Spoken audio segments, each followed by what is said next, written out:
आशा करता हूँ कि आप सभी लोग अच्छे होंगे और एक बार फिर आपका स्वागत है हमारे यूट्यूब चैनल हिंदी पर, जो हिंदी व्याकरण और साहित्य के लिए समर्पित संस्था है। और जैसा कि अभी कल की कक्षा जो हुई उसमें हमने परिचयात्मक रूप में कुछ चीज़ों को पढ़ा, जिसमें पढ़ने की बात तो बहुत कह सकते हैं कि नहीं हुई है। सामान्य रूप से एक परिचय रखा गया था, या परिचय में क्या चीज़ें हम आगे पढ़ने वाले हैं, इस पर कुछ चर्चाएँ हुई, कुछ बातचीत हुई। और आगे की रणनीति क्या थी, आगे हम लोग किस प्रकार से हिंदी व्याकरण या साहित्य का अध्ययन करेंगे, उस पर कुछ चर्चाएँ हुई। जिसमें मुख्य बातें ये रही हैं कि कक्षा 9 से लेकर के 12 तक के साहित्य को ज़्यादातर मैं पढ़ाऊँगा, और दूसरा जो है, ये कि व्याकरण जो है, एक कक्षा चलेगी सबकी समान रूप से, जिसमें कक्षा 6 से लेकर के 12 तक या किसी प्रतियोगी परीक्षा की तैयारी करने वाले किसी भी बालक या बालिका के लिए वह उपयोगी हो। तो इस पर जो है कुछ बातचीत हुई। आज जो कक्षा होने वाली है, दूसरी कक्षा है हमारी, लेकिन ये है कि कह सकते हैं कि अगर वास्तविक रूप में देखा जाए तो यह आज पहली कक्षा होगी। कल की जो कक्षा थी खाली परिचय के रूप में हुआ है। आज जो हम पढ़ने जा रहे हैं, वो वर्णमाला के बारे में पढ़ेंगे। अब वर्णमाला के बारे में इसलिए कि किसी भाषा को सीखने के लिए जो है पहले उसके अक्षरों का ज्ञान आवश्यक होता है। इसलिए जो है मैं 0 से शुरू कर रहा हूँ, शून्य से शुरू कर रहा हूँ। शून्य से शिखर तक की बात होने वाली है इसमें। तो हम पहले वर्णमाला से ही शुरू करेंगे। वर्णमाला में क्या-क्या चीज़ें हैं, या कुछ वर्णमाला के क्रम में जो कुछ बदलाव हुआ है, या कुछ नए स्वरों को जो जोड़ा गया है, इस पर आज पूरी बातचीत हो जाएगी। आज की कक्षा बहुत ज़्यादा विस्तृत तो नहीं हो पाएगी, लेकिन ये है कि आज जो चीज़ें चलेंगी इसको आप कॉपी में नोट कर सकते हैं। यहाँ से आप जो है अपना नोट तैयार कर सकते हैं या बना सकते हैं। दूसरी चीज़ ये है कि इसमें बहुत ज़्यादा परेशान होने की आवश्यकता नहीं है। जैसे-जैसे क्लास आपकी चलती जाएगी, वैसे-वैसे आप नोट बनाते जाएँगे। ठीक है? तो अब हम बात करते हैं ध्वनि व्यवस्था की पृष्ठभूमि।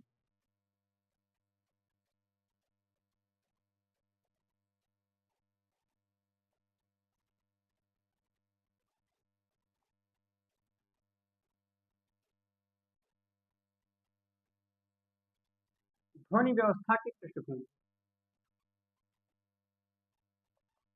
इस पर बात करेंगे।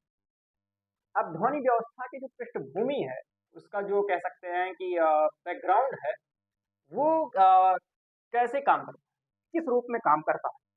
इसमें मुख्य रूप से अगर देखा जाए, तो पहली बात तो ये आ जाएगी आपकी कि हमको क्या है वर्णमाला के बारे में जानकारी। पहले पहली जो बात हो जाएगी, वो ये हो जाएगी वर्णमाला को लेकर।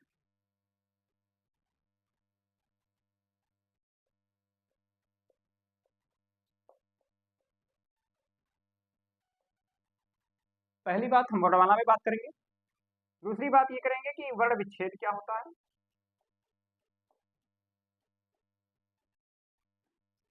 और तीसरी जो बात करेंगे, वो हम कर सकते हैं शब्दकोश में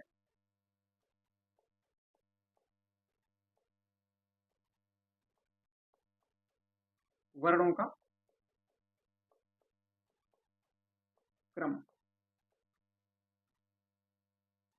ये कुछ 2-3 बिंदु हैं, जिस पर जो है आज की कक्षा में बातचीत होने वाली है। ठीक। अब वर्णमाला क्या है भाई? अगर वर्णमाला की बात करें कि वर्णमाला है क्या, पहले तो हमारा टॉपिक यही है कि वर्णमाला क्या है। तो अगर बात करें वर्णमाला, तो सीधी आप कह सकते हैं वर्णों की माला। वर्णों की माला, या आप कह सकते हैं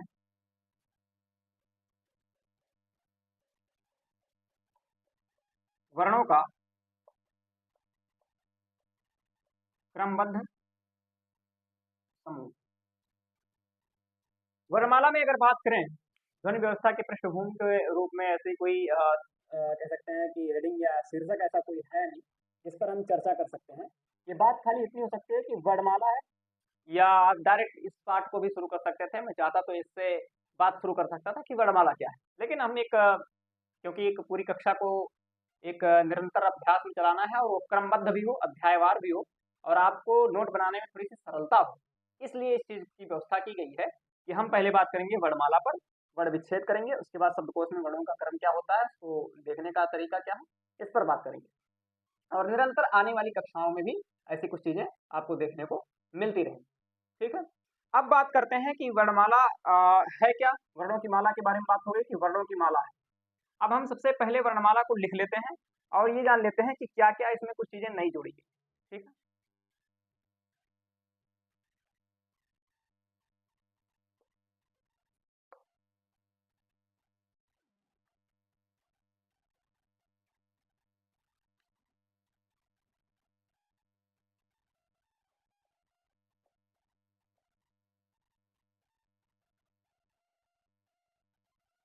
देखिए वर्णमाला, अभी जैसे मैंने बताया कि वर्णों की माला, जैसे अगर मान लीजिए हमारे पास फूल है और एक फूल है और फूलों को जो है हम एक साथ किसी धागे में पिरो देते हैं, एक साथ कर देते हैं, तो हम उसको कह सकते हैं कि फूलों की माला है। ठीक है, मोती हमारे पास है, सिंगल सिंगल बहुत सारे जो है एकाकी मोती है हमारे पास, उसको हमने किसी धागे में पिरो दिया, एक साथ कर दिया, तो हम कह देंगे कि वो मोती की माला है। और ऐसे ही अगर हमारे पास वर्ण है, अक्षर है, और उनको एक साथ हम समाहित कर देते हैं, एक समूह में रख देते हैं, एक वर्ग में रख देते हैं, तो उसको हम कह देते हैं कि वर्ण की माला है। ठीक है, वर्णों की माला। ठीक है, या आप कह दें उसको वर्णमाला। दूसरी बात यह है कि एक क्रमबद्ध समूह होता है। इस बात को आपको ध्यान रखना होगा कि जो वर्णमाला है आपका एक क्रमबद्ध समूह होगा वो। ठीक है, एक सिस्टमैटिक ग्रुप होगा। ठीक, अब बात करते हैं स्वर की कि वर्णमाला में मुख्य रूप से तीन चीजें कौन कौन सी मिलती हैं। पहली चीज जो मिल जाएगी वो आपको मिलती है स्वर। दूसरी चीज जो आपको मिल जाएगी वो मिलेगी व्यंजन। और जो तीसरी चीज आपको मिल जाएगी उसको आप कहते हैं अयोगवा। ठीक, अब पहले हम बात कर लेते हैं कि स्वर क्या है या स्वर कितने हैं। ठीक है, स्वर में स्वर पे चर्चा कर देता हूँ, स्वर के बारे में कुछ जानकारी आपको लिख देता हूँ। जैसे आपका पहले हो जाएगा आ, फिर बड़ा आ,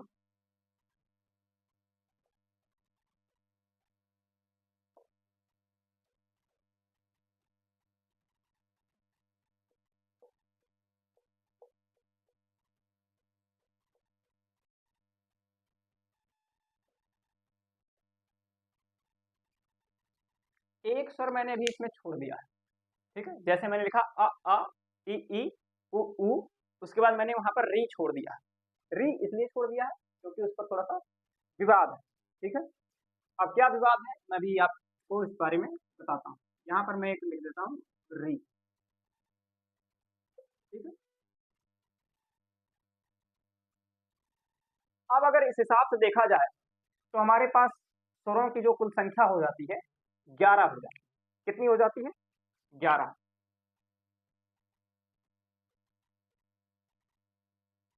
ये हमारे पास 11 स्वर कौन कौन से भाई? आ ई उ री ए ऐ ओ औ। ये आपके पास कितने? 11 स्वर हो। लेकिन अब इसमें जो विवाद है वो क्या विवाद है? जैसे हमारे यहाँ पारंपरिक रूप से जो चीजें जुड़ती चली आ रही है, जैसे अगर बात करें, जैसे पंडित कामता प्रसाद गुरु की बात करें, अगर पंडित कामता प्रसाद गुरु एवं वासुदेव नंदन प्रसाद, तो इनके अनुसार जो 11 स्वर हैं उसमें री को जोड़ा गया। ठीक है, किसके अनुसार? पंडित कामता प्रसाद गुरु एवं पंडित माफ कीजिएगा एवं वासुदेव नंदन प्रसाद के। इसमें क्या बात कही गई है कि 11 स्वर हैं, इसमें री भी आपका क्या है? सम्मिलित। लेकिन आगे जो नवीन अवधारणा आई, अब ये अवधारणा कौन सी थी? ये आपकी पारंपरिक अवधारणा थी।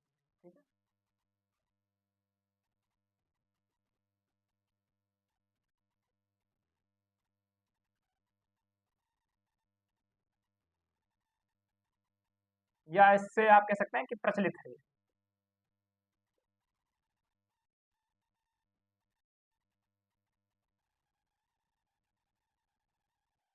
प्रचलित क्या है?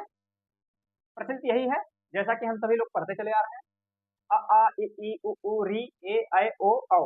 सभी लोग यही पढ़ते चले आ रहे हैं। लेकिन अब जो नवीन अवधारणा इसमें जुड़ी है वो क्या है, उस पर मैं चर्चा कर लेता हूँ। नवीन अवधारणा में बात कही गई कि स्वर कितने हैं, स्वर 11 ही, कोई दिक्कत नहीं। ये जो अभी आप स्वर देख रहे हैं ये सारे स्वर वैसे ही सेम है, जैसे यहाँ पर आ ई उ ए ऐ ओ औ, ये 10 तो सेम है भाई, कोई दिक्कत नहीं इसमें। लेकिन जो 11वां आपका कह सकते हैं या री जो आपका आता है, री की जगह पर जो नए नवीन दृष्टि है,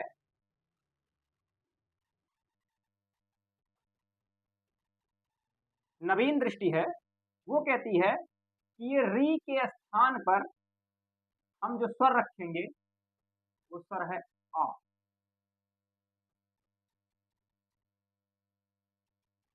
अब इसको मान्यता देने वाले लोग कौन कौन हैं? इसको मान्यता देने वाले लोगों में नाम आता है डॉक्टर भोलानाथ तिवारी, डॉक्टर भोलानाथ तिवारी, उदय नारायण तिवारी,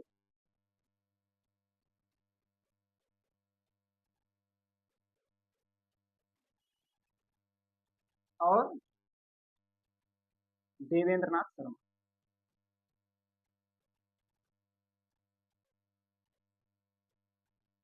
देवेंद्र नाथ शर्मा। अब ये लोग भी क्या कर रहे हैं, ये जो आपके 3 व्याकरण है, देखिए व्याकरण जो आप पढ़ते हैं वो तो एक शास्त्र है जिससे आप किसी भाषा को ठीक प्रकार से लिखना बोलना या पढ़ना सीखते हैं। और व्याकरण जो होता है, व्याकरण का अर्थ होता है व्याकरण को लिखने वाला, व्याकरण, ये थोड़ा सा जान लीजिएगा अंतर है। व्याकरण अलग चीज है और व्याकरण अलग चीज। व्याकरण का अर्थ होता है जो व्याकरण को लिखने वाला, ठीक है, जो शास्त्र लिखता हूँ, ठीक है। अब बात करते हैं कि ये जो स्वर का मसला शुरू हुआ, जो समस्या शुरू हुई, इसमें जो विवाद हुआ वो क्या हुआ, ये विवाद क्या हुआ, री को लेकर के विवाद, ठीक है। जो हमारी प्रचलित पद्धति रही है या पारंपरिक जो हमारे तरीके से मानने की अवधारणा रही है वो क्या रही है, वो आ ई उ री, ए ऐ ओ औ, ये आपके 11 स्वर को मानते हैं। लेकिन जो नवीन दृष्टि के लोग आए, जो नए व्याकरण शास्त्री आए या जो नए व्याकरण आए, जिसमें डॉक्टर भोलानाथ तिवारी, उदय नारायण तिवारी, देवेंद्र नाथ शर्मा शामिल हैं, और ये छोटे मोटे नाम नहीं है, और बड़े प्रसिद्ध जो है हिंदी व्याकरण को लिखने वाले, हिंदी में बहुत आदर से इनका नाम लिया जाता है। इन लोगों के अनुसार क्या है कि जो री है वो स्वर नहीं है।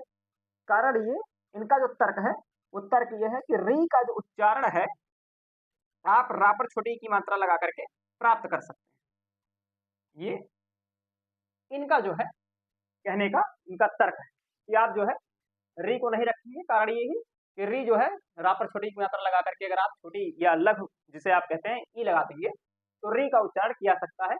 इसलिए हम इसको स्वर जो है नहीं मानते। कौन नहीं मानते हैं? डॉक्टर भोलानाथ तिवारी, उदय नारायण तिवारी और देवेंद्र नाथ शर्मा नहीं मानते। ठीक है, ये मुख्य रूप से कुछ नाम मैं बता रहा हूँ। अब जैसे मैंने यहाँ पर 2 नाम बताया कि पंडित कामता प्रसाद गुरु एवं वासुदेव नंदन प्रसाद, ये जो जितने मैं नाम लूंगा अभी तक, जितने व्याकरण शास्त्रियों का, उसमें सबसे प्रसिद्ध जो लोग हैं, जिनकी सबसे प्रसिद्ध कृतियां रही हैं, खाली उन्हीं की चर्चा की जाएगी। इसके अतिरिक्त कौन लोग क्या मानते हैं तो मैं उस पर चर्चा नहीं करूंगा। कारण यह है कि वो ज्यादा मानक है भी नहीं और उनकी मान्यताएं कितनी है उसकी कोई प्रामाणिकता नहीं है। लेकिन इन लोगों की मान्यताएं हैं हिंदी व्याकरण में, चाहे जिस भी संस्था में आप पढ़ेंगे, कहीं भी जाएंगे, तो इन व्याकरण शास्त्रियों के बिना हिंदी व्याकरण की बातचीत नहीं हो सकती। तो इसलिए इन लोगों की जो बातचीत है वो करनी आवश्यक हो जाती है। ठीक है, या क्या चर्चाएं इनके द्वारा की गई हैं उस पर बात होगी। तो पंडित कामता प्रसाद गुरु एवं वासुदेव नंदन प्रसाद 11 स्वर मानते हैं। 11 तो ये लोग भी मानते हैं, डॉक्टर भोलानाथ तिवारी, उदय नारायण तिवारी, देवनाथ शर्मा भी मानते हैं। लेकिन इनके अनुसार क्या है कि जो री वाला है, री को ये लोग ना मान करके वहां पर आ नाम कर, जिस पर आगत स्वर के रूप में इसको प्रचलित किया गया है, आगत स्वर के रूप में माना जाता है, उसको रखते हैं। ठीक है, जैसे कुछ अंग्रेजी के शब्द अगर आप लिखना चाहेंगे तो जैसे आपने इस पर मात्रा लगाया तो आप जैसे लिखते हैं डॉक्टर, ठीक है, ये आपने लिख दिया कॉफी। तो ये जो है बातचीत होगी। तो स्वर के बारे में अगर चर्चा करें, अब निष्कर्ष क्या निकला इसका पूरा, जैसा कि अभी तो आपके पास जानकारी हो गई। हमारे यहाँ स्वर क्या है? 11 है। तो स्वर जिसमें कि आप सीधा सीधा कह सकते हैं कि 11 स्वर हैं आपके, ठीक है। और अगर मूल स्वरों की बात करें, जब मैं आगे चल करके आपको पढ़ाऊंगा तो मूल स्वरों के बारे में या इनका उच्चारण स्थान जब बताऊंगा तो उसमें और चीजें बताऊंगा, लेकिन आज एक सामान्य कक्षा है परिचय के रूप में। हो सकता है कुछ बातें आपको एकदम बिल्कुल नई मिले यहाँ पर, तो नई मिलने से घबराने की आवश्यकता नहीं। आप थोड़ा सा धैर्य रखेंगे तो कुछ चीजें आपको पता चलती ही रहेंगी कि ये चीजें ऐसी भी होती हैं, या हिंदी व्याकरण इतने सूक्ष्मतम दृष्टि से भी देखी जा सकती है, पढ़ाई जा सकती है। तो ये इस पे चर्चा हम बाद में करते हैं, ठीक है। अगर मूल स्वर के इसे पहचानने की बात करते हैं तो मूल स्वर को मैं थोड़ा सा ऐसे अंडरलाइन कर देता हूँ। जैसे आपका ये मूल स्वर ये हो गया, ये हो गया, ये हो गया और री, ठीक है, ये मूल स्वर माने गए। अब अगर बात करें संख्या के दृष्टिकोण से, एक हो गया, दो हो गया, तीन और एक चार। संस्कृत में एक और मूल स्वर मान लिया गया जिसको आप लरी कहते हैं, लेकिन हिंदी में उसकी कोई चर्चा नहीं है, तो उस पर हम नहीं बात करेंगे। हाँ, तो बात कर रहे थे स्वर के, अगर इसके निष्कर्ष की बात करें कि अब ये जो पूरी बात अभी आप तक आपने पढ़ी, इसमें निष्कर्ष क्या निकला कि भाई, तो जो है अभी हमने देखा कि दो व्याकरण शास्त्री ऐसे हैं जो मौलिक रूप से ये कह रहे हैं कि 11 स्वर हैं जिसमें री को हम जोड़ रहे हैं। बाकी के जो तीन हैं जैसे डॉक्टर भोलानाथ तिवारी, उदय नारायण तिवारी और देवेंद्र शर्मा, ये कह रहे हैं कि नहीं नहीं, हम जो है री को नहीं स्वर मानते हैं। कारण ये कि री का उच्चारण हम छोटी लगा कर सकते हैं, ठीक है। और उसकी जगह पर वो एक आगत स्वर को रखते हैं जिस पर आप जैसे आ लिखते हैं, जैसे जिसके शब्दों को आप देखेंगे, जैसे डॉक्टर लिखा आपने काफी लिखा है, इसके अतिरिक्त जो है बहुत सारे शब्द हो सकते हैं। अब कंक्लूजन के रूप में अगर देखा जाए, निष्कर्ष के रूप में देखा जाए, तो आप क्या बताएंगे? सीधी बात है कि पंडित कामता प्रसाद गुरु एवं वासुदेव नंदन प्रसाद को ज्यादा प्राथमिकता दी जाएगी। अगर परीक्षा में पूछा जाता है तो आप री को इंक्लूड करके ही 11 स्वर रखेंगे, ठीक है। ये विवाद आपका जो है यहाँ से शुरू होता है कि री की जगह पर आ रखते हैं। और उसका तर्क अगर आप बात करें तर्क की, तो व्यक्तिगत मेरी जो राय है, ये किसी पुस्तक में या ऐसे कहीं लिखा हुआ नहीं आपको मिलेगा, लेकिन व्यक्तिगत अगर राय है, जैसे मान लीजिए आपको लिखना है ऋतु, तो ऋतु आप ऐसे अगर लिख देंगे तो ये तो मुझे लगता है कि अशुद्ध ही है। आपको ऋतु अगर लिखना है तो ऋतु ऐसे ही लिख पाएंगे आप। और अगर आप मान लीजिए ऋचा लिखना है तो ऋचा भी आपको ऐसे ही लिखना पड़ेगा, आप ये वाला ऋचा मानिए। हालांकि उच्चारण आप भले कह सकते हो कि समान है, लेकिन यह है कि लिखने का जो तरीका है वो वर्तनी के हिसाब से अगर देखा जाएगा तो अशुद्ध हो जाएगा, ठीक है। लेकिन अब आगे चल करके जब मैं आपको व्यंजन भी बता दूंगा या वर्णमाला पूरी भी आज बताऊंगा, तब बताऊंगा कि कितने चीजों को जोड़ा गया है और कितने उनकी पूरी संख्या कितनी होती है, उस पर भी चर्चा करेंगे। अभी अगर आप मूल रूप से बात करें, इसके निष्कर्ष की बात करें, तो इसके निष्कर्ष की अगर बात करेंगे तो सीधा सीधा आपको पारंपरिक जो तरीका है, जो प्रचलित तरीका है, उसी को अभी आपको मान्य करना है, ठीक है। अगर किसी परीक्षा में ये पूछ लेता है कि डॉक्टर भोलानाथ तिवारी या उदय नारायण तिवारी या देवेंद्र नाथ शर्मा या किसी का नाम ना ले, अगर ये पूछ ले कि ऐसा कोई कौन सा स्वर है जिस पर विवाद है, या ऐसा प्रश्न कोई पूछ लेता है कि री के स्थान पर कौन से स्वर को रखा गया, ठीक है, या नवीन दृष्टि के अनुसार इसमें से कौन सा स्वर नहीं है, ऐसा भी प्रश्न आ सकता है। तो अगर ऐसा कोई प्रश्न पूछता है, किसी परीक्षा में ऐसा कोई प्रश्न आ जाता है, तो आपको वहां पर ये ध्यान रखना होगा कि री के स्थान पर जो नवीन दृष्टि के अनुसार क्या है, ये आ नाम के जो है आपके स्वर को जो आगत स्वर के रूप में रखा गया है, इसको रखा गया है, ठीक। लेकिन अभी मूल रूप से आपको खाली यही जानना है कि आ इ उ री ए ऐ ओ औ, ठीक। मैं अच्छा, ये सामान्य रूप से ऐसी परीक्षाओं में पूछा भी नहीं जाएगा जो ग्रुप डी या ग्रुप सी से संबंधित हो।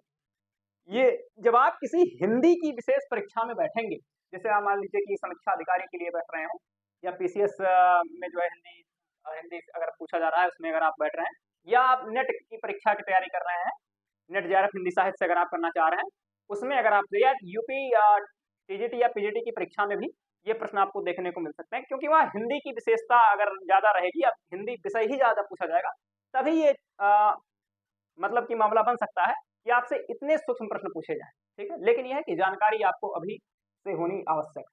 तो जानकारी के रूप में नई बात यहाँ स्वरों को लेकर के ये पता चलती है कि स्वर आपके कितने हैं, 11 स्वर। 11 स्वर होने के साथ जो है इसमें अ आ इ उ री ए ऐ ओ औ, ये 11 स्वर आपके हैं। ये हमारी प्रसिद्ध जो है अवधारणा है, लेकिन नवीन दृष्टि के अनुसार री के स्थान पर आ को जोड़ दिया गया। तो ये तो सामान्य बातचीत अभी इसके स्वर के बारे में हो चुकी है। अब हम आगे बढ़ते हैं, जो है अब बात कर लेते हैं कि अयोगवाह पर बात कर लेते हैं, फिर व्यंजन पर भी बात कर लेते हैं कि व्यंजन क्या है, या व्यंजन पे पहले बात कर लेते हैं फिर अयोगवाह, जैसा भी देखते हैं। तो ये तो अभी जो है चर्चा, मुझे लगता है कि यहाँ तक समझने में भी किसी को समस्या नहीं होगी। अगर किसी को कोई प्रश्न या इसमें कोई डाउट या कोई संदेह होगा तो आप कमेंट बॉक्स में वो प्रश्न डाल दीजिएगा। मैं पूरी तरीके से कोशिश करूंगा कि इसका समाधान अगली कक्षा में कर दूं। ठीक।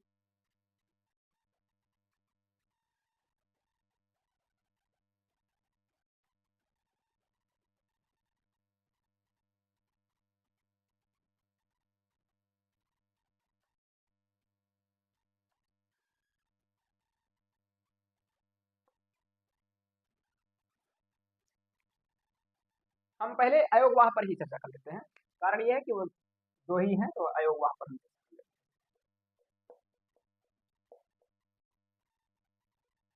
अब बात करते हैं भाई अयोगवाह क्या है। अयोगवाह क्या होता है, अब देखिए नाम से स्पष्ट है, अयोग। योग का मतलब होता है जोड़। योग का अर्थ क्या होता है, जोड़, या जिसको जिसका योग किया सकता हो, जिसको जोड़ किया सकता हो।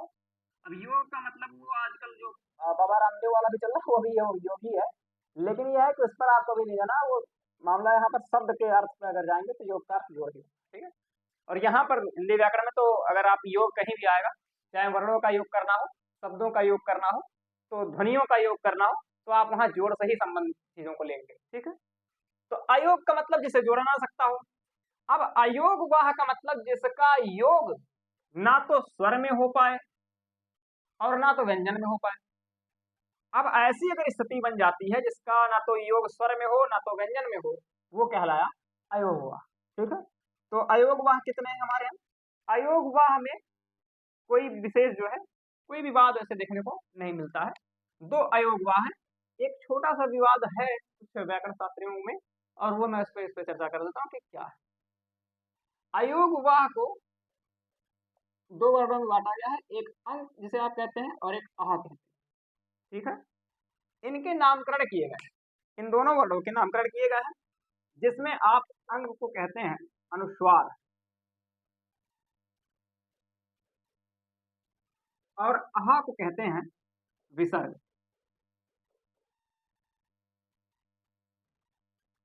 अंग को कहते हैं अनुस्वार और अहा को कहते हैं विसर्ग। ये आपके अयोगवाह के। अच्छा, अब इसमें जो है क्या बात कर सकते हैं भाई।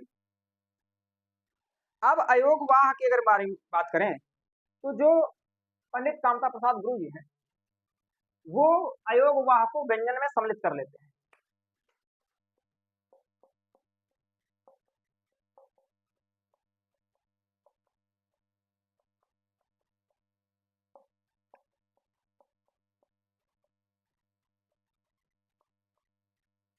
पंडित कामता प्रसाद गुरु इन्हें व्यंजन मानते हैं।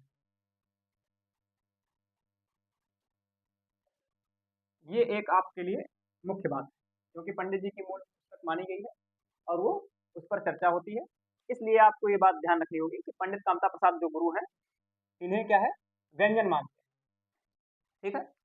तो ये जो है पंडित कामता प्रसाद गुरु के रूप में बातचीत हो गई, इन्हें व्यंजन मानते हैं। लेकिन ये है, ये ज्यादा चीज आगे चल करके प्रचलित नहीं हुई, ठीक है। स्वर को आपको अलग ही रखना है, अयोगवाह एक अलग आपकी कैटेगरी है, एक अलग वर्ग है, और तीसरा जो आ जाता है वो व्यंजन आ जाता है। अब हम पहले बात कर लेते हैं व्यंजन, ठीक, उसके बाद आगे। इतना अगर आपने लिख लिया हो तो अच्छी बात है, क्योंकि साथ में नोट बनाते चलेंगे तो ज्यादा बेहतर होगा, क्योंकि तकनीकी रूप से अभी इतना समृद्ध सब कुछ हो नहीं पाया है कि जो कुछ पढ़ाया जाए उसका पीडीएफ आपको प्राप्त हो जाए। तो ऐसी कोई व्यवस्था है नहीं, इसलिए अगर आप साथ में लिखते चलेंगे तो ज्यादा बेहतर। और मुझे लगता है कि अपने हाथ से बनाया गया जो नोट होता है वो ज्यादा लाभकारी होगा अपेक्षाकृत किसी पीडीएफ से या किसी पुस्तक से, ठीक। अब बात करते हैं व्यंजन की।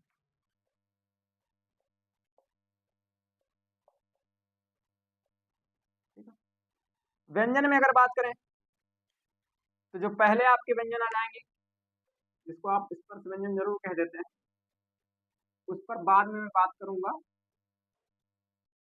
आज खाली एक सामान्य सा परिचय आपको दे रहा हूँ कि संख्या इनकी कितनी है। चा, छा, जा, झा, टें। चा छा जा झैया, चा ठा डा ढा और अड़ा। उसके बाद आ जाएगा ता था दा धा और ना। उसके बाद आ जाता है आपका पा था बा भा और मा। और यहीं पर मैं लिख दे रहा हूँ, बगल में थोड़ा सा यहाँ लिख देता हूँ, या रा ला वा सा सा सा और हा। और उसके बाद आपके संयुक्त भी व्यंजन आ जाते हैं, जिसको आप कहते हैं श और त्र, और उसके बाद आप कह सकते हैं ज्ञ और एक नवीन जो जुड़ा हो स्र। ये आपके व्यंजन वर्ड हो गए, ठीक है, जिसमें आपके का खा गा घा गा, चा छा जा झा या, टा ठा डा ढा रा, ता था दा धा ना, पा फा बा भा मा, या रा ला वा, शा सा सा हा और क्ष त्र या स्र।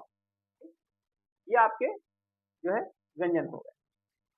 अब आज जो बात हो रही है वो खाली खाली इनकी संख्या को लेकर के बात हो रही है। मैं इसमें कोई अभी चर्चा नहीं करने वाला हूँ कि एक का वर्ग है या च वर्ग है, या जो है इनको अंतस्थ कहा गया, किसको ऊष्म कहा गया, इनका उच्चारण स्थान क्या है, घोष वर्ण क्या है, घोष क्या है, या महाप्राण क्या है, अल्प प्राण क्या है, इस पर अभी बात नहीं करेंगे। अनुनासिक क्या है, इस पर बात नहीं करेंगे। आज खाली खाली हमको खाली इतना जानना है कि वर्णमाला में कितने अक्षर हैं, ठीक है। तो आज हम इसी निष्कर्ष पर पहुंचेंगे कि वर्णमाला में कितने अक्षर, लेकिन उसको एक क्रमबद्ध तरीके से जब तक आप नहीं समझेंगे कहाँ कहाँ क्या वर्ड जोड़ेगा, तब तक वो चीज अधूरी रहेगी। इसलिए मैं पूरा वर्णमाला पढ़ाने के साथ आपको संख्या के अंतिम निष्कर्ष तक ले जाऊंगा। अभी जो बात कर रहे हैं वो अभी आपने देखा होगा, जैसे मैंने लिखा का खा गा घा गा, इसमें नीचे आप देख रहे होंगे कि एक चिन्ह लगा हुआ है जिसको आप कहते हैं हल चिन्ह। हल चिन्ह, अच्छा हल क्यों कहा गया? कारण ये है कि जब संस्कृत में कुछ चीजें जुड़ी गई थी, उसमें संस्कृत में अगर बात करें, जैसे आप अंग्रेजी में कहते हैं वॉवेल कहते हैं और कॉन्सोनेंट कहते हैं स्वर व्यंजन को, और हिंदी में आप उसी को स्वर और व्यंजन कहते हैं। संस्कृत में जब जाएंगे आप तो प्रत्याहार जहां बनता है तो स्वर को कहा गया है अच।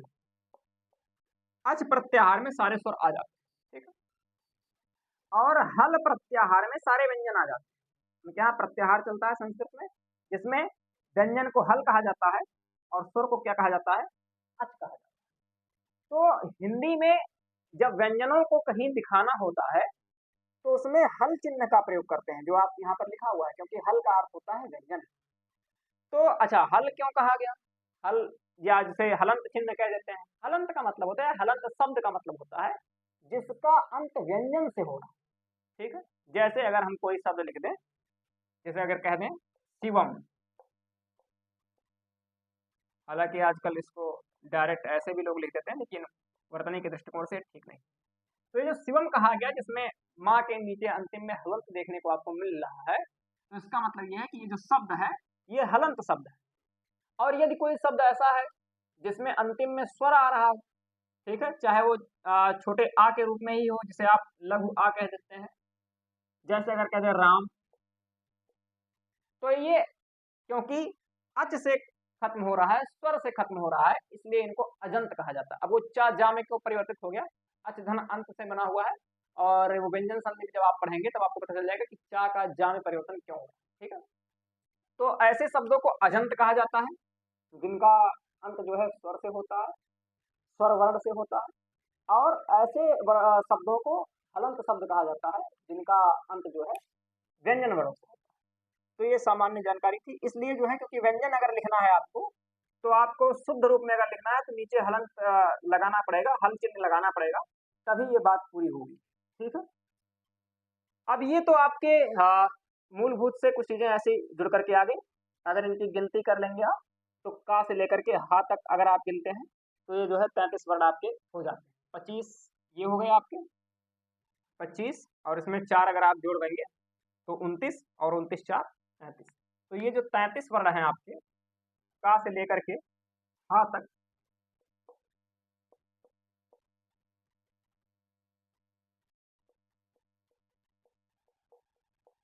इनको मूल व्यंजन कहा जाता है।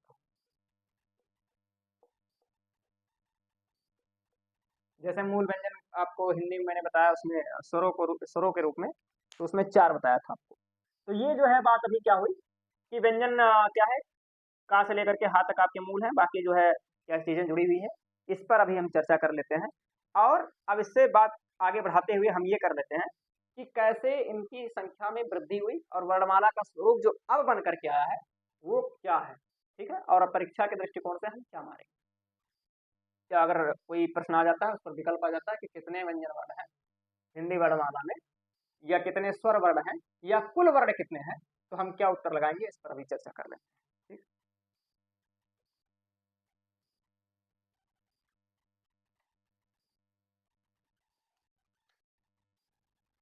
देखिए अभी तक जो है हमने वर्णमाला पे बात की कि वर्ण क्या है, और वर्णमाला जो अच्छा, वर्ण क्या है, वर्ण सिंगल जिसे आप कह देते हैं, अगर वर्ण की बात कर दें जिसको आप कह देते हैं लेटर। ठीक है, और वर्णमाला क्या है, अल्फाबेट। तो इस पर चर्चा में अब बात करते हैं, जैसे हमने अभी कही स्वर के बारे में बातचीत की, और व्यंजन के बारे में बातचीत की गई। अब ये बात करनी है कि व्यंजन में कितने वर्ण नए जोड़े गए, या स्वर में कितने नए जुड़े, इस पर बात करते हैं। पहले हम जो है किसके अनुसार देखेंगे, पंडित कामता प्रसाद गुरु, पंडित कामता प्रसाद गुरु। देखिए पंडित कामता प्रसाद गुरु ने 11 स्वर माने, 11 स्वर माने हैं, साथ में इन्होंने 33 व्यंजन माने हैं।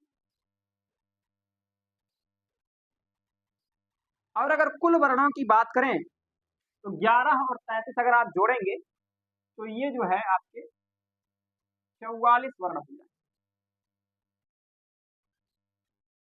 ये पंडित कामता प्रसाद गुरु के अनुसार हिंदी में वर्णमाला की वह जो है वर्णों की संख्या है। कितनी है भाई, 11 स्वर और 33 व्यंजन, कुल मिलाकर के कितने, 44 स्वर। ठीक है, और स्वर के बारे में मैंने पहले चर्चा कर दी कि इसमें री को इन्होंने जोड़ दिया है। और अयोगवाह का जो है वो व्यंजन में जरूर मानते हैं, ये बात ध्यान रखिएगा कि पंडित कामता प्रसाद गुरु, एक जो बात बोल रहा हूँ उसको लिख नहीं रहा हूँ, इसको नोट कर सकते हैं आप, कि पंडित कामता प्रसाद गुरु अयोगवाह को व्यंजन ही मानते हैं, लेकिन व्यंजन में उसको गिनते नहीं, ये बात ध्यान रखिएगा। व्यंजन में जैसे 33 व्यंजन है तो का से हा तक ही माना इन्होंने, अयोगवाह अंक और आहा को इन्होंने कहीं गिना नहीं, वर्णों में सम्मिलित नहीं किया उसको। तो ये ध्यान रखिएगा, ये बात बहुत विचारणीय है। ठीक है, इसको आप ध्यान रखेंगे, परीक्षा में कभी कभी डायरेक्ट ये भी पूछ लेता है कि पंडित कामता प्रसाद गुरु ने क्या ऐसा है जो वर्णों की संख्या में गिनती नहीं की है, लेकिन यह बहुत डीप परीक्षाएं जब होंगी तभी पूछे। ठीक है, तो जैसे 11 स्वर की बात हुई, अब 11 स्वर अगर बात करते हैं तो 11 स्वर में वो री को जोड़ देते हैं, साथ में 33 व्यंजन में का से लेकर के हा तक के व्यंजनों को रखते हैं, और ये इनकी संख्या 44 बताते हैं। लेकिन जो इनकी किताब है उस किताब में मुझे लगता है कि टंकड़ अशुद्धि हो गई थी, मिसप्रिंट हो गया था, और वे 43 देखने को मिल जाता है, लेकिन वो अशुद्ध है। जहां भी आप देखेंगे तो 44 है, क्योंकि 11 और 33 सीधा सीधा मान लिया, तो अगर कोई भी जोड़ेगा तो 44, वो बाई मिस्टेक जो है 43 छप गया, तो उस पर बात नहीं करते। तो आप कहीं है तो 44 वर्ण, कांता प्रसाद गुरु के अनुसार 44 वर्ण, कितने स्वर, 11, और कितने व्यंजन, 33। ठीक, कुल वर्ण कितने, 44। अब बात करते हैं कि अयोगवाह को इन्होंने नहीं माना। अच्छा, अयोगवाह को व्यंजन और एक व्यक्ति ने नहीं माना है, और वो है वासुदेव नंदन प्रसाद। ठीक है, वासुदेव नंदन प्रसाद जी भी अयोगवाह को व्यंजन में जोड़ते जरूर है, लेकिन उसको काउंट नहीं करते, गिनते नहीं। तो अयोगवाह को पंडित कामता प्रसाद गुरु और वासुदेव नंदन प्रसाद जी दोनों लोगों ने अयोगवाह को व्यंजन माना है, लेकिन उसमें गिनती नहीं करते। ठीक, तो ये बात करते हैं 11 स्वर, 33 व्यंजन, 44 स्वर। अब बात करते हैं केंद्रीय हिंदी निदेशालय बोर्ड ने क्या किया। केंद्रीय हिंदी निदेशालय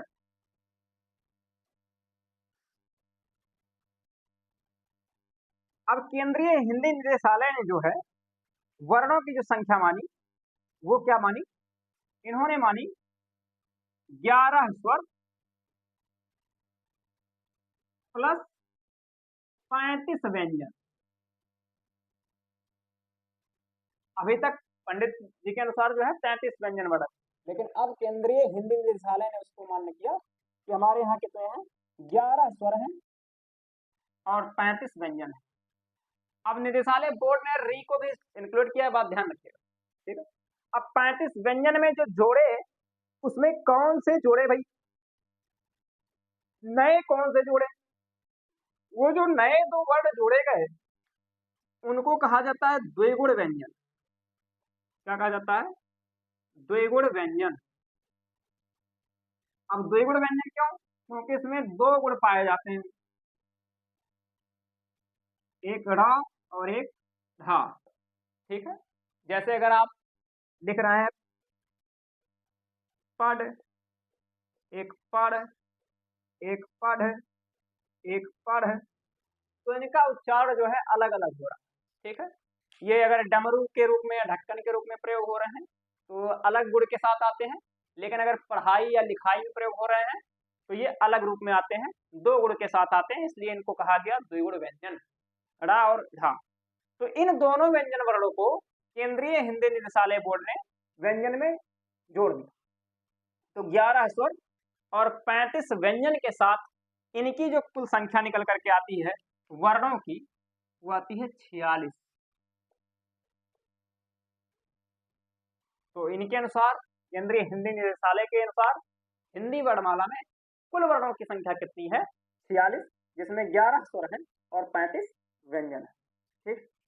और एक बात, अगर द्विगुण व्यंजन के बारे में बात कर दें तो द्विगुण व्यंजन से किसी भी शब्द का प्रारंभ नहीं हो सकता है, ये बात असंभव है। कभी भी ये शब्द के प्रारंभ यानी कि पहले अक्षर के रूप में कभी भी द्विगुण व्यंजन नहीं प्रयोग किए जाते हैं। जैसे मान लीजिए अगर लिखना है आपको डमरू, तो यहाँ कभी पहले स्थान पर प्रयोग नहीं हो सकता, ये ड़ा कभी प्रयोग नहीं हो सकता पहले स्थान पर, किसी भी शब्द में प्रयोग नहीं होगा। ऐसे ही ढ़ा के साथ है, किसी भी शब्द से, किसी भी शब्द का प्रारंभ ड़ा से नहीं हो सकता।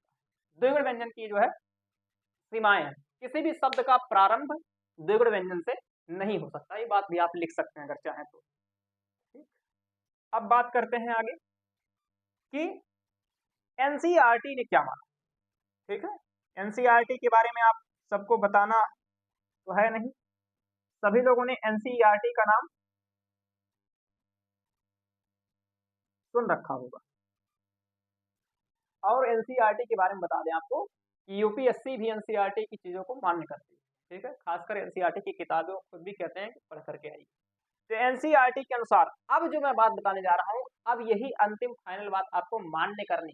कहीं किसी परीक्षा में अगर वर्णों की संख्या या गिनती आती है तो अब एनसीईआरटी वाला ही मान्य होता है, आयोग की परीक्षाओं में भी, या किसी आयोग के द्वारा परीक्षा कराए तो एनसीईआरटी का मान्य हो गया, ठीक है। एनसीईआरटी ने क्या माना, इस पर चर्चा कर लेते हैं। एनसीईआरटी ने कहा कि भैया ऐसा है कि हम 11 स्वर मानते हैं, 11 स्वर तो आपके जो हैं वो तो हैं, कोई दिक्कत नहीं है, जो पंडित जी मानते हुए आ रहे हैं 11 स्वर हम वही मानेंगे, ठीक है। री वाला इंक्लूड करके, ठीक, पंडित जी वाला 11 स्वर मान लेते हैं।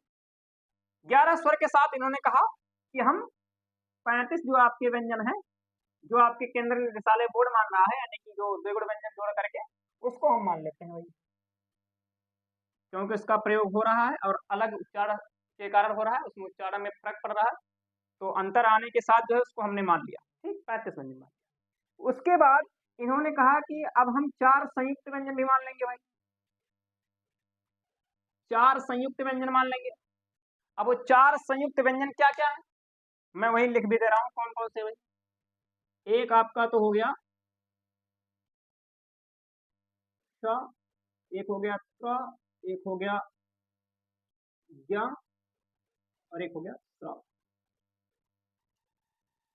और अब 4 जब उन्होंने मान लिए तो उसके बाद जो है इन्होंने कहा क्योंकि अब अयोगवाह भी प्रयोग होता है तो हम तो अयोगवाह भी मान लेते हैं, 2 अयोगवाह। अब 2 अयोगवाह कौन है, 2 अयोगवाह जो है वो आपको मैंने पहले बताया, एक अंक है आपका और एक आहार, अब दो अयोगवाह मानने के साथ और क्या मान लिया इन्होंने, तीन गृहीत स्वर मान लिए, तीन गृहीत स्वर और मान लिए अलग से, स्वर ना कह करके ध्वनिया कहा जाए तो ज्यादा ठीक होगा, क्योंकि स्वर के अंतर्गत इनको रखा नहीं। तीन गृहीत ध्वनिया, ये ज्यादा ठीक है, ठीक है। स्वर ना कह करके ध्वनिया कहना ज्यादा उपयुक्त, ज्यादा ठीक है, क्योंकि उसको स्वर के अंतर्गत रखा नहीं है एनसीईआरटी, ठीक है। तो तीन जो गृहीत ध्वनिया मानी गई, अब वो क्या है, वो तीन गृहीत ध्वनिया है, मैं यही बगल में लिख दे रहा हूँ, आशा करता हूँ आपको दिख रहा होगा सही से। एक आपका माना गया आ, जो एक स्वर माना गया जिस पर विवाद था री की जगह पर, एक जो माना उन्होंने एक जा को माना, और एक माना उन्होंने फा को। ये तीन गृहीत जो है ध्वनिया मानी, ठीक है, किसने, एनसीईआरटी, ठीक है। अब वो जा और फा जो आप देख रहे हैं उसके बारे में बात नीचे करते हैं, क्योंकि ये नुक्ता नीचे लगा हुआ है, ये जो नीचे बिंदी आप देख रहे हैं इसको कहा जाता है नुक्ता।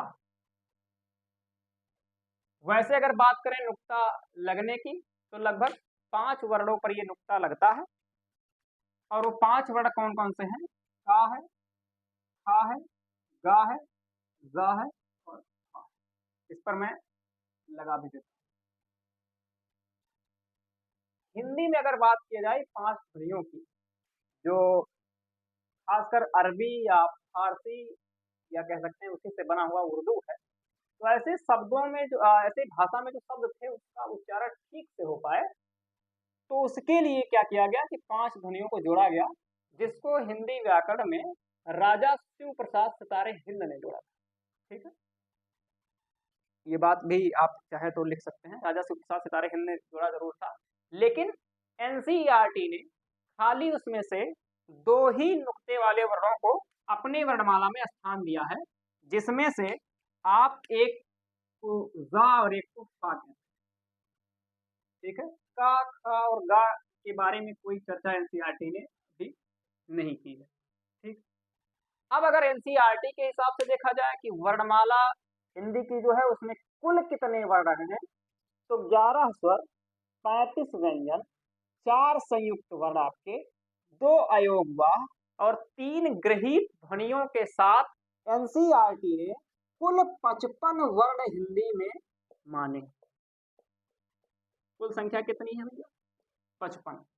तो यदि अब किसी परीक्षा में आपसे पूछ लेता है और उसमें यदि विकल्प में आपका 55 वर्ण दिया हुआ है, खासकर क्योंकि वैकल्पिक परीक्षाओं में जो विकल्प आते हैं आयोग के द्वारा बनाए हुए, उस पर आपको ये बात भी ध्यान रखनी होती है कि विकल्प किस आधार पर। अब मान लीजिए 55 आपके विकल्प में है ही नहीं, तो आप उस पर बिल्कुल जिद बना करके नहीं बैठ सकते, नहीं अब तो 55 ही मारेंगे, तो आपको वहां पर अपने विवेक और बुद्धि के अनुसार ही प्रयोग करना है।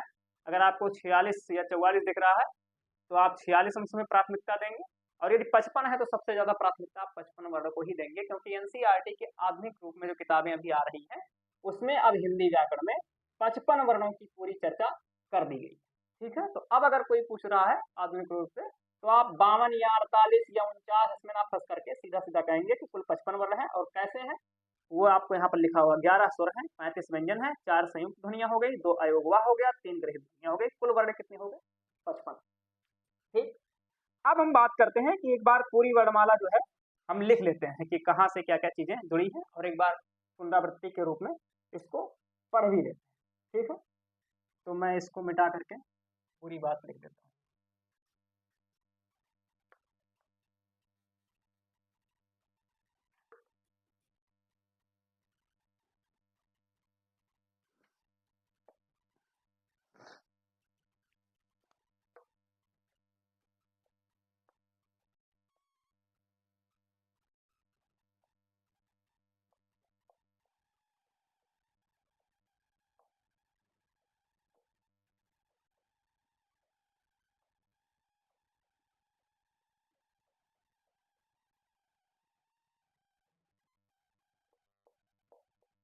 अयोगवाह, अयोगवाह में आपको बताया अंक है और एक आहार।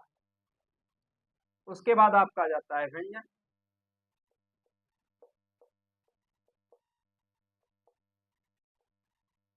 व्यंजन में बात कर लें तो आपके का, खा, गा, धा, अंगा,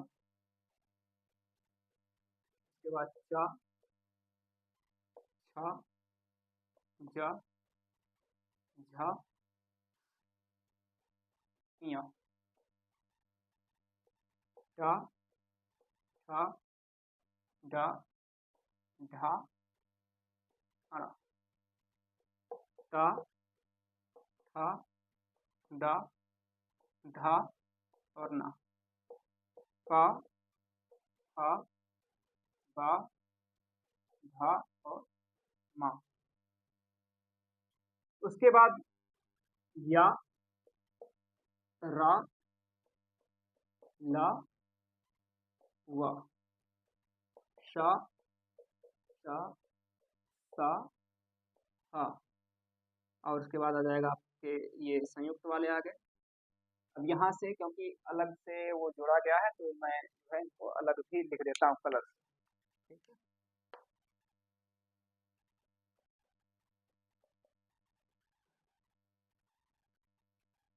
श, त्र, ज्ञ, स्र। संयुक्त के बाद आपका जोड़ा गया था क्या, अयोग वह तो ऊपर हो ही गया बातचीत उसकी, गृहित ध्वनियां लिख दे रहा हूं। गृहित ध्वनियां जो ग्रहण की गई हैं वो कौन सी है, वो आ, जा और आ। और उसी के साथ द्विगुण,